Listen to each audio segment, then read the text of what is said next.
গোপাল, যাচ্ছে গোপাল, ভাবছে গোপাল, হাসছে গোপাল, আসছে গোপাল, যাচ্ছে গোপাল, ভাবছে গোপাল, হাসছে গোপাল।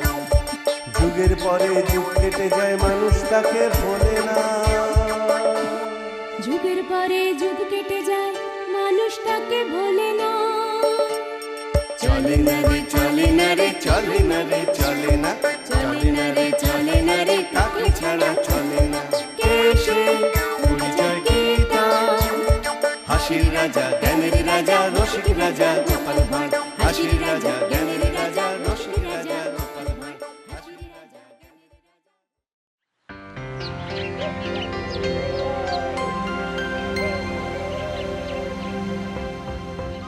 কি ব্যাপার গিন্নি, আজ যে একেবারে কোমর বেঁধে ঘর গোছাতে শুরু করেছো? হ্যাঁ, কি করব বলো? ঘরেতে মানুষজন এসে যদি দেখে ঘর একেবারে এক হাঁটু হয়ে আছে, তবে কি ভালো লাগবে? মানুষজন তা কাকে আবার ধরে বেঁধে ঘরে আনলে গিন্নি? ধরে বেঁধে আনতে যাব কেন? মেয়ের বাড়িতে মা ভাই আসবে, তাদের আবার ধরাধরি করতে হবে নাকি? বলো কি গিন্নি, এক শাশুড়িতে হয় না শ্যালক দোসর?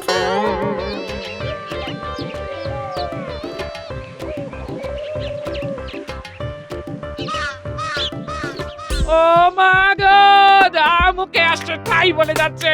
এ তুমি কার হাতে আমায় তুলে দিলে গো মা? মা, এ কি কাণ্ড! ডাকতে না ডাকতেই তুমি এসে গেছো মা। একেই বলে নারীর টান। ও প্রাণটা যেন এবারে একটু জোর হলো। আহ, মোক্ষম সময় আবির্ভাব ঘটেছে বটে দুই অবতারের। এ বলে আমায় দেখ, তো ও বলে আমায়। তুমি কি আমাকে কিছু বললে বাবা গোপাল? না না, তেমন কিছু না, বলছিলাম ওই সবই আমার কপাল। সে তুমি যাই বলো, আমি আমি আমার মেয়ের কপাল পুড়তে দেব না। ভেবেছিলাম 2 দিন থেকে চলে যাব, কিন্তু এখন তো দেখছি দিনের পর দিন আমাকে এখানে থাকতে হবে। সেটাই ভালো হবে মা। আমরা দুজন থাকলে দিদির মনে হবে যে নিজের কেউ আছে কাছে। বটে, তার মানে জাঁকিয়ে বসার মতলব। বেশ, তোমরা যদি যাও ডালে ডালে, তাহলে আমিও যাব পাতায় পাতায়। দেখা যাবে। যাই, গায়ে একটু জল ঢেলে আসি।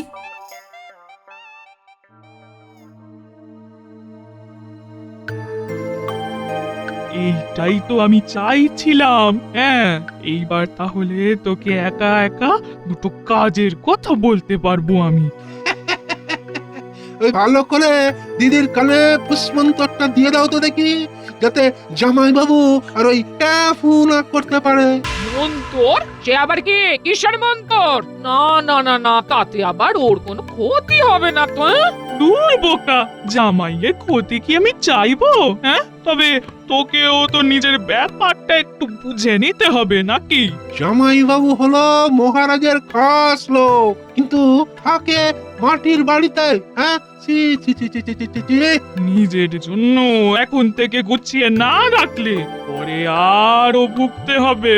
তাই যেমন বলছি তেমনটা কর।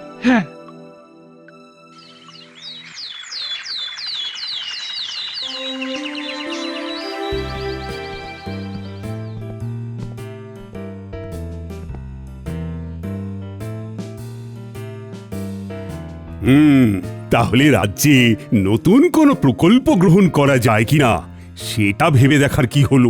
আমি বলি কি মহারাজ, একটা সমবায় বা তহবিল খোলা হোক, যেখানে সবাই নিজের অর্থ গচ্ছিত রাখতে পারবে, আর প্রয়োজনে সেখান থেকে সঞ্চিত অর্থ তুলতেও পারবে। পরিকল্পনাটা একটু অন্যরকম মনে হচ্ছে। হ্যাঁ মহারাজ, অন্যরকম তো বটেই। আর ওই সমবায়ে গচ্ছিত অর্থ বিভিন্ন উৎপাদনমূলক কাজে লাগানো হবে, রাজ্যের উন্নতি হবে, আর সেখান থেকে যে লাভ হবে সেই লাভের অংশ যারা অর্থ জমা করছে তারা পাবে। অর্থই অনর্থের মূল মহারাজ, তাই ব্যাপারটা একটু যাচাই করে নেবেন। না না, গোপাল যেমন বলল তাতে তো সব দিকটাই বজায় থাকছে, তাতে ক্ষতির কি আছে? আমার কিন্তু পরিকল্পনাটা মন্দ লাগেনি। তবে আপাতত আমার সভাসদের নিয়ে পরীক্ষামূলকভাবে এই সমবায় চলবে, আর সেটা দেখাশোনার ভার কিন্তু তাহলে তোমাকেই নিতে হবে মন্ত্রী। দেখে দেখে আর লোক পেলেন না মহারাজ? এই না মানে এইবারে মন্ত্রীমশাই একটা কাজের কাজ পেয়েছেন। আপনি যখন বলছেন মহারাজ, তখন সবার ভালোর কথা ভেবে না হয় এই দায়িত্বটাও আমাকেই নিতে হবে।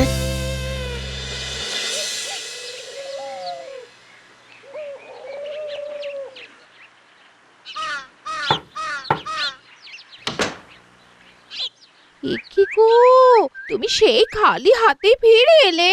কেন গিন্নি, হাত ভরে ফেরার কথা ছিল বুঝি? ও মা, সেটাও বেমালুম ভুলে গেছো। ফর্দ করে দিলাম, তবু বাজার থেকে মালপত্র নিয়ে আসোনি। এই রে, এ বেমালুম ভুলে গেছি। এই নাকি তুমি মহারাজের মন্ত্রী, একটা দায়িত্ব তো ঠিক মতো পালন করতে পারো না। তাই যদি বলো তবে শোনো, দায়িত্ব নয়, দায়িত্ব নয়, একেবারে গুরু দায়িত্ব এসে পড়েছে আমার কাঁধে। কোন দায়িত্ব? কিসের কথা বলছো তুমি? রাজসভার সবার অর্থ জমা থাকবে তহবিলে, আর তার হিসাব নিকাশ করতে হবে আমাকে। আর মানুষ মাত্রই ভুল হয়, তাই তোমারও ভুল হতে পারে। এই, এটা তো বেশ ভালো বললে গিন্নি। হ্যাঁ, এই ফাঁকে একটা বুদ্ধি এসেছে মাথায়। হ্যাঁ, একবার সব অর্থ জমা পড়ে যাক, তারপর লাভের গুড় কিভাবে খেতে হয় সেটা দেখবে। হ্যাঁ,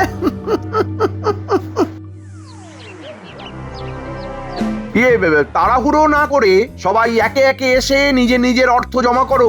আমি একেবারে তৈরি হয়েই আছি, সবার নাম আর গচ্ছিত অর্থের পরিমাণ লিখে নেব।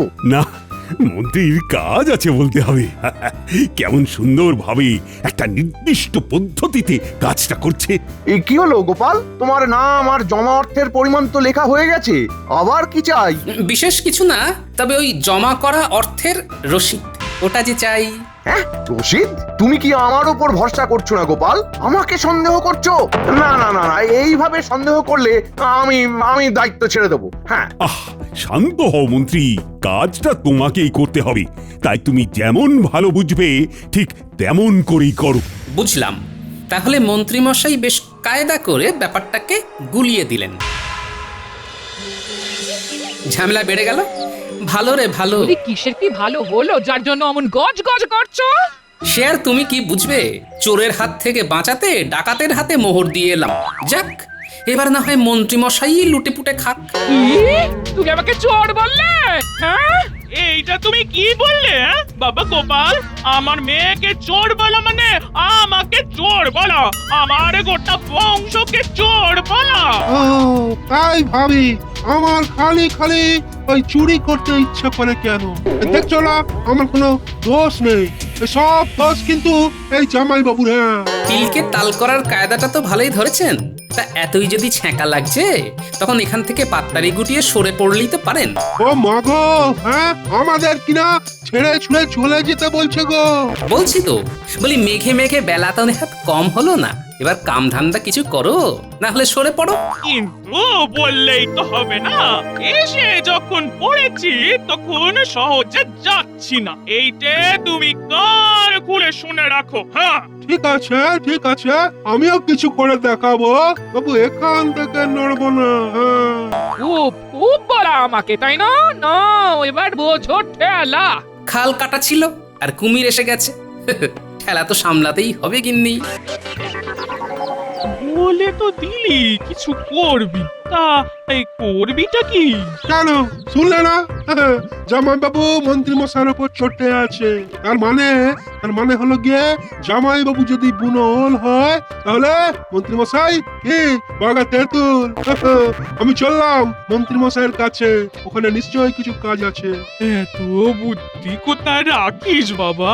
হ্যাঁ, যা আর দেরি করিস না, আর তুই কিচ্ছু ভাবিস না, আমরা যেমন যেমন বলছি তেমন তেমন করে যা। হ্যাঁ, এই তো এসে গেছো।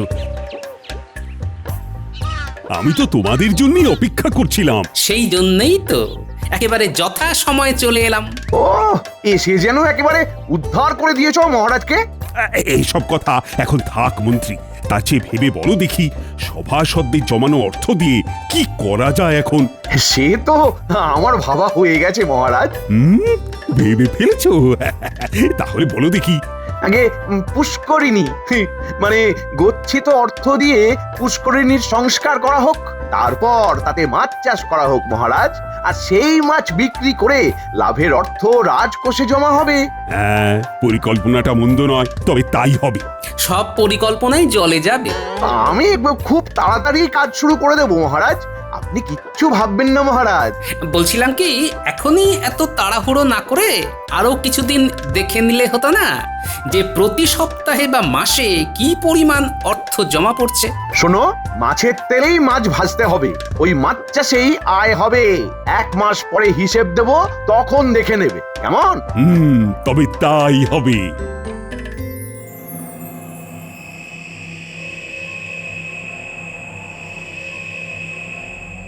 আহা, ভাবলাম বটা আর ঘটাকে ডেকে কাজ বুঝিয়ে দেব, কিন্তু সে দুটো তো দেখছি গ্রাম ছাড়া। ছে, কাজের কাজটা এখন করাই কাকে দিয়ে? বলছিলাম কি, আপনি তো মন্ত্রী মশাই, হ্যাঁ? আচ্ছা, যদি ভরসা রাখেন তবে এই অধমকে এই কাজের দায়িত্বটা দিতে পারেন। হ্যাঁ, তুমি আবার কি? সম্পর্কে আমি গোপাল ভাঁড়ের শ্যালক, তবে ধরে নিন আমি আপনারই লোক। বটে, তবে তুমি ধরতে বললেই আমাকে ধরে নিতে হবে? হ্যাঁ, আরে বাবা, কথাতেই তো আছে শত্রু বন্ধু সমান। বাকিটা আপনি যেমন ভালো বুঝবেন আর কি। বাবা, খোঁজ খবর তো ভালোই নেওয়া হয়েছে দেখছি। আর এদিকে জামাই বাবুর সাথেও তেমন বনি বনা নেই না? হ্যাঁ, আমার তো এমন লোকই চাই, এমন লোকই। দেখুন তাহলে একবার আমায় বাজিয়ে দেখবেন কি না। শোনো বাপু, মহারাজের পুষ্করিণী সংস্কার করে সেখানে মাছ চাষ করতে হবে, আর তার জন্য অগ্রিম অর্থ দেব তোমায়। তবে এখানেই শেষ নয়, চুপি চুপি আরো কিছু কথা শুনে নাও, কিভাবে কি করতে হবে। এসো।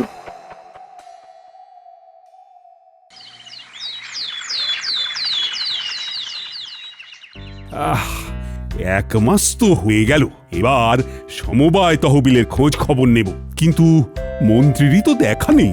মন্ত্রী মশাই আসবেন কি করে? হিসেব তৈরি হয়নি বোধহয় এখনো। ও মা, সে কি দিনে দিনে জমেছে কত অর্থ, তবে কি আমাদের জমানোটাই ব্যর্থ? আমি শুধু ভাবছি ওই গচ্ছিত অর্থ বেড়ে বেড়ে কত হবে। লাভের অর্থ নেহাত কম হবে না মনে হচ্ছে।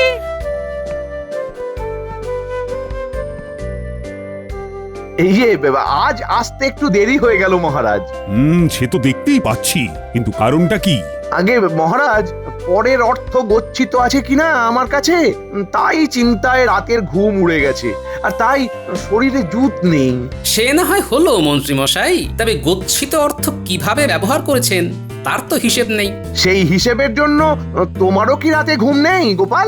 আহা, আরে হিসেবটা দিয়ে দিলেই তো মিটে যায়। আমি তো তৈরি হয়েই এসেছি মহারাজ।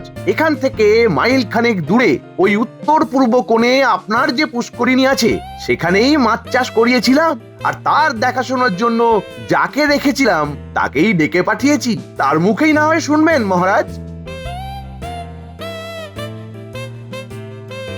প্রণাম মহারাজ, প্রণাম। হ্যাঁ, মনে হচ্ছে মন্ত্রী মশাইয়ের বেশ ভরসার লোক তুমি। গোপালের মুখ বন্ধ করার মোক্ষম সুযোগ পেয়েছি, এবার এটাকে কাজে লাগাতে হবে। কি হলো মন্ত্রী, কিছু বলছো মনে হচ্ছে? আগে মহারাজ, সম্পর্কে ছেলেটি গোপালের শ্যালক, তাই ওকে নিয়ে ঠকবার ভয় নেই, আর কথার সাথে সাথে কাজেও বেশ চটপটে হবে বলে ওকেই দায়িত্ব দিয়েছিলাম। হ্যাঁ, বলো কি, তাই নাকি? তা কেমন কি দায়িত্ব সামলেছো শুনি? মহারাজ, যে অর্থ আমাকে দিয়েছিলেন মন্ত্রী মশাই, তা দিয়ে ছোট মাছ কিনে ওই পুষ্করিণীতে ছেড়েছিলাম, কিন্তু মাছগুলো চুরি হয়ে গেছে মহারাজ।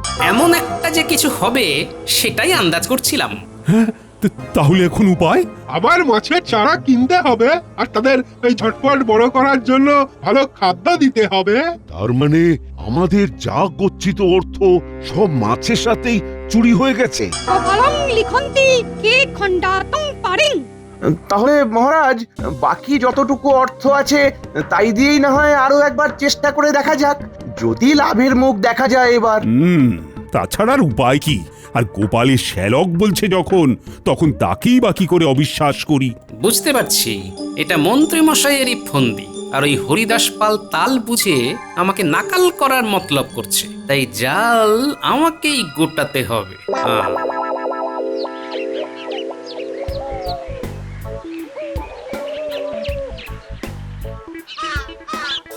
কই কেলে পচা, বাড়ি আছে নাকি? আরে গোপাল দাদা যে, তা হঠাৎ কি মনে করে? মনে আমি কেন করব? মনে তো করবে তুমি। আমি মনে করব? মনে করে বলো দেখি, মহারাজের পুষ্করিণী থেকে গত 1 মাসে মাছ চুরির ব্যাপারে কিছু জানো কি না? এরকম কোন চুরি গত 1 মাসে ঘটেছি বলে তো শুনিনি গোপাল দাদা। তবে আবার কি? তবে মাছ চুরির ব্যাপারে যদি কিছু জানতেই হয় তবে একবার আড়াতে যেতে হবে, জানলে ওখানকার মেসোর দাদারাই সব জানবে গো গোপাল দাদা। হ্যাঁ, তাহলে তুমি ওই মেছো দাদার কাছে গিয়েই চুরির কথাটা জেনে এসো। সবটা জানতে পারলে তারপর না হয় বাকিটা ঠিক করা যাবে।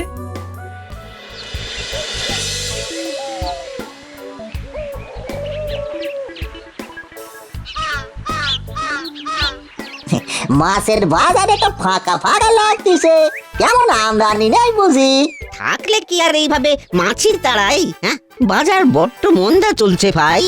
কাছাকাছি নদী পুকুর থেকে মাছ তুলে আনলে তো সমস্যা মিটে যায়। সেই রকম বড় দাও তো মারতে পারছি না। তার মানে যা ভেবেছিলাম তাই, মহারাজার পুষ্করণী থেকে মাছ চুরি হলে এখানে খবর হয়ে যেত, তেমন কিছুই হয়নি কদিনে গো। আর হয়নি মানে যে হবেও না, সে কথা তোমাকে কে বললো ভাই? ও মা, মেসো দাদার যে, আমি তো তোমার এই খুঁজতেছিলাম। বলে পুকুর ভর্তি মাছ ধরার কোনো বরাদ পেয়েছ নাকি? তোমার কথাবার্তা শুনে তো তেমনই মনে হলো। তাহলে শোনো, আজ রাতেই যাচ্ছে পুকুর ফাঁকা করতে। কথাবার্তা একেবারে পাকা করে গেছে একজন এসে। ব্যাস ব্যাস, ভারীও বেশের যে এটুকু বলিস তাতেই কাজ হয়ে যাবে। কি হে, ওদিকের কি খবর? সব ব্যবস্থা পাকা তো? সে আপনি কিচ্ছুটি ভাববেন না মন্ত্রী মশাই, কিচ্ছুটি ভাববেন না। আগের বার তো মাছ চুরি হয়নি, সেটা তো মিথ্যে গল্প ফেঁদেছিলাম। চুরি তো হবে এইবার। সে তো জানি, সবটাই মোহর সরানোর তাল। কিন্তু এবার যে সত্যি সত্যি চুরি হবে, সেই মাছ যাবে কোথায়? কেন আড়তে? সেখানে তো কথা বলা হয়ে গেছে। আমার নাম জড়ায়নি তো কোনোভাবে? আরে খেয়ে পেয়েছেন মন্ত্রী মশাই? হ্যাঁ, আমি এরকম কাঁচা কাজ করব? হ্যাঁ, আপনি ভাবলেন কি করে? তবে সব দিক দেখে শুনে কাজটা গুটিয়ে ফেলো। আজ রাতেই পুকুর একেবারে ফাঁকা হয়ে যাবে। হ্যাঁ,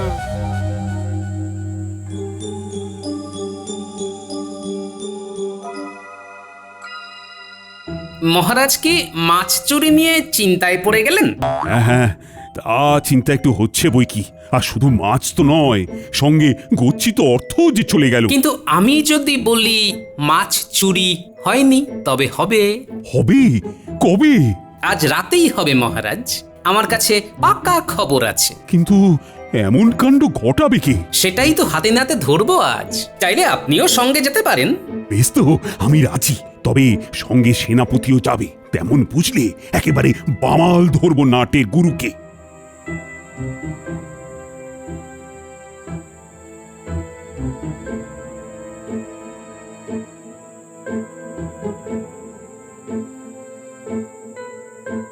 শোনো, রাতের মধ্যেই যা গোটানোর গুটিয়ে ফেলতে হবে। হ্যাঁ, সে আমরা ঠিক গুটিয়ে নেব। মাছ তো সব জালে পড়ার জন্য একেবারে টিরিং বিরিং করছে। কাজ ঠিক করে না হলে যে মন্ত্রী মশাইয়ের মুখ পুড়বে। এই যে দেখুন মহারাজ, যার উপরে ভরসা করেছিলেন সেই দাঁড়িয়ে থেকে ফর্সা করার মতলব করেছে। তাই তো দেখছি। শুধু দেখলে হবে না, দেখাও দিতে হবে। আসুন আমরা বরং গরুর গাড়ির কাছে গিয়েই অপেক্ষা করি। হ্যাঁ, তারপর খপ করে ধরি। আমাকে ছেড়ে দিন মহারাজ, আমি আমি সত্যি সত্যি কিচ্ছুটি জানি না, সত্যি বলছি। সে বললে তো শুনবো না, আমি যে নিজের চোখে সব দেখেছি। এবার কোথায় পালাবে চাঁদ? তোমার ফাঁদ পাতা ভুবনে যে তুমিই ধরা পড়ে গেছো। এবার ঘটিও যাবে আর বাটিও যাবে। হতচ্ছাড়াটা আমার নাম না বললেই রক্ষে, নাহলে যে কেলেঙ্কারি হয়ে যাবে। ও তার মানে তুমি তহবিল তছরূপের মূল পাণ্ডা। না না না না না না, এর শাস্তি তো তোমাকে পেতেই হবে। শাস্তি যদি দিতেই হয় মহারাজ, তবে মন্ত্রী মশাইকে দিন। আমার ছেলে কোনো দোষ করেনি। আমার ছেলে মানুষ চিনতে ভুল করেছে। সব দোষ ওই মন্ত্রী মশাইয়ের। হ্যাঁ, আহ, ছেলের সাক্ষী মাও এসে হাজির। কিন্তু এখন কি আর শাক দিয়ে মাছ ঢাকা যাবে? এই মরেছে, কান টানতে যে মাথা এসে হাজির। এসব কি হচ্ছে কিছুই তো বুঝতে পারছি না। আমি বুঝিয়ে বলছি মহারাজ। আমার জামাই ওই বই করে বলেছিল আমার ছেলেকে যে মন্ত্রী মশাইয়ের ফাঁদে না পড়তে। তবু আমার ছেলে তো খুব সরল, সে মন্ত্রী মশাইয়ের পাল্লায় পড়েই গোলায় গেল একেবারে। হ্যাঁ হ্যাঁ, ওই মন্ত্রী মশাই যেমন বলেছিলেন আমি তো ঠিক তেমনই করেছি মহারাজ। তাহলে এই সব আসলে তোমার পরিকল্পনা মন্ত্রী? আমি না তো মহারাজ, মানে আমি তো কিছু জানতামই না, মানে আমি তো কিছু ভাবতেই পারছি না মহারাজ। এখন ভাজা মাছটি উল্টে খেতে জানি না বললে তো চলবে না। পরিষ্কার বোঝা যাচ্ছে সমবায়ের অর্থ তছরূপ করতে তুমি উস্কেছ গোপালের শ্যালককে। না হলে সে এত সাহস পায় কি করে? মনে হচ্ছে শাশুড়ি মায়ের কুঁচির কাজে গিন্নির ভাই পার পেয়ে যাবে এ যাত্রায়। তাই মন্ত্রী, তোমাকে সবার গচ্ছিত অর্থ তো ফেরত দিতেই হবে, সঙ্গে সুদও দিতে হবে নিজের ট্যাঁক থেকে। মহারাজ মহারাজ মহারাজ মহারাজ, এবারের মতো ছেড়ে দিন মহারাজ। এমন কাজ আর হবে না সব বলে আর পার পাবে না। যা হলো ভালোই হলো, তবে আমার যে তেমন সুবিধে কিছু হলো না। মায়ে ছেলেতে যে খুঁটি গেড়ে বসে গেল, ওঠানো গেল না।